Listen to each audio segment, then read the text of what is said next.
কবিতাৰ শিৰোনাম গছপুলি ৰুওঁ আহক।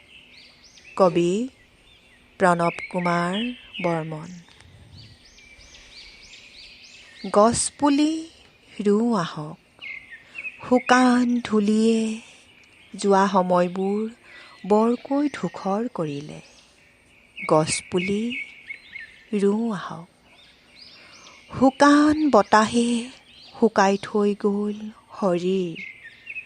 গছপুলি ৰুওঁ আহক, বহুকাল বৰষুণত তিতা নাই প্ৰিয় নাৰীৰ হাতত ধৰি। গছপুলি ৰুওঁ আহক, ৰ'দৰ তাপত ছাই হৈ গৈছে আত্মা।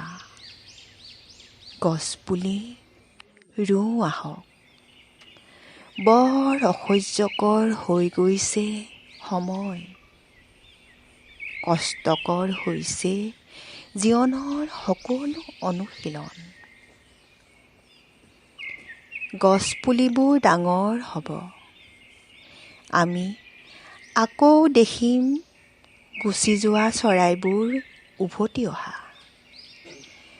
গছপুলিবোৰ ডাঙৰ হ'ব, আমি দেখিম হালধীয়া চহৰখন সেউজীয়া হৈছে।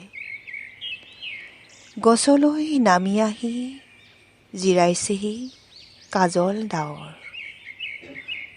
কুঁৱলীয়ে বেৰি পেলাইছে গছক, টোপা টোপে ওলমিছে বৰষা ঋতুৰ গান। গছহীন বালিচৰেৰে বৈ যোৱা বিৰহী নদীখন আকৌ ঢৌ তুলি বৈ গৈছে নিজৰ পথেৰে। এজনী পেৰসী গছৰ ছাঁলৈ ৰৈ আছে প্ৰিয়জনলৈ। গছবোৰ পৃথিৱীৰ ভাষা, ইমান দিন ভাষাহীন বসুমতীয়ে আকৌ উচ্চাসেৰে কথা ক'ব। গছবোৰৰ পৰা শিকো আহক, গছৰ যেন নাই ধনী আৰু দৰিদ্ৰ। গছবোৰৰ পৰা শিকো আহক, গছৰ যে নাই জাত পাত ধৰ্মৰ বিভাজন। গছৰ পৰা শিকো আহক, গছৰ নাই প্ৰথম দ্বিতীয় বিশ্বযুদ্ধ দেশজোৰা সন্ত্ৰাস। গছৰ নাই প্ৰথম বিশ্ব চতুৰ্থ বিশ্ব।